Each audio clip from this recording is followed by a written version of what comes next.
Fellow Toastmasters, ladies and gentlemen, 13 years ago, I started my own export-import business. I've had many, many happy customers, and my business continues to flourish today. However, in all these years, the net revenue and profit generated by my business has been a whopping 0. What kind of a business is this, you ask? Well, it's a business that's generated joy for a number of people, other people. But let me tell you why. It's also been a sense of satisfaction and adventure for me. It all started in 2002 when my children moved to India. Ever since then, I've been flying across the world 2 to 3 times a year to see them. No coincidence, this is exactly when my business takes off. Family, friends, friends of friends, strangers, all suddenly come out of the woodwork. I hear you're going to India. Could you do me a big favor? And that is precisely how my bags, my suitcases get filled with paraphernalia ranging from medicine, clothes, shoes, to gas-powered remote-controlled cars, jewelry, and even cold cash. Now, how in the world does the word spread that I'm going to embark on my next voyage? I have no idea. However, I do know that people that I've never met before want to jump in on this opportunity. It was an early morning at the Sacramento airport. I had just checked in, half asleep. I placed my bags on the weighing scale, and I hear a voice on the other side of the counter. Mr. Shah, is your final destination Mumbai? Yes. What part of India are you from? Still not quite alert, I say, Mumbai, that's where I'm going. Well, I'm from Punjab, and I haven't been back for 6 years. Now that got my attention. Why is he telling me all this? You know, I've always wanted a harmonium from Mumbai, if that's a large musical instrument. If you would be so kind enough to bring one back for me, I'd be happy to pay you. Now,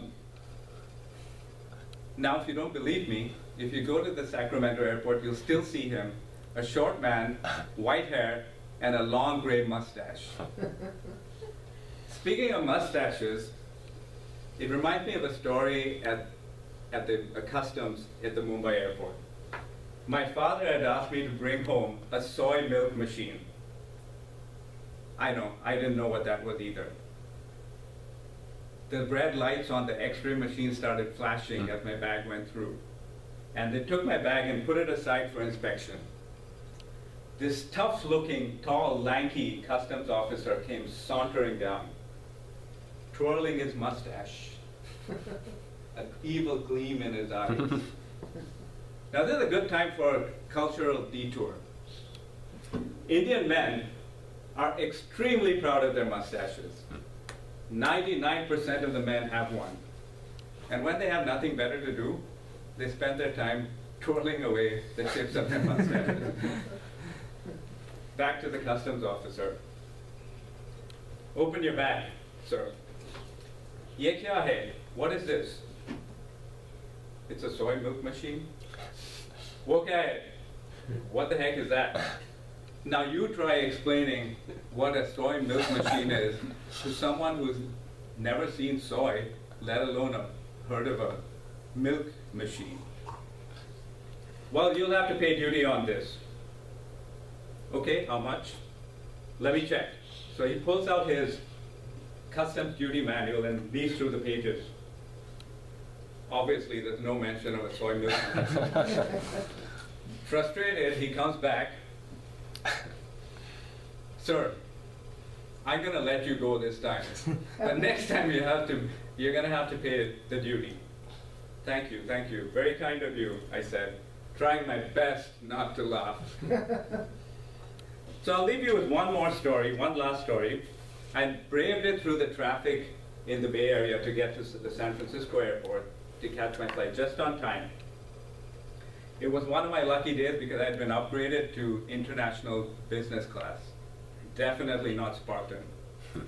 I sat down quite relieved in my chair and asked the stewardess for a glass of wine.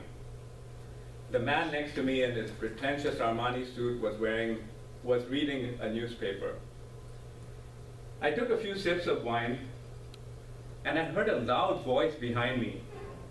"Mr. Shah, I have a message from the Department of Homeland Security. We found a box of Ajax in your bag, and we've removed it." Embarrassed, I say, "Shh, keep your voice down. Can you not see this is first class?" But the man next to me had already heard, and he turns to me and says, "Are you in the janitorial profession?" That was it. I was tired and I didn't know how to answer this question. So I did what I knew how to do best. "Stewardess, another glass of wine, please." I've often considered putting an end to this crazy flow of goods in my suitcase. However, whether it means dealing with men with long mustaches or carrying boxes of Ajax and soy milk, there's always an adventure, a small story, and a smile on the other side of the world.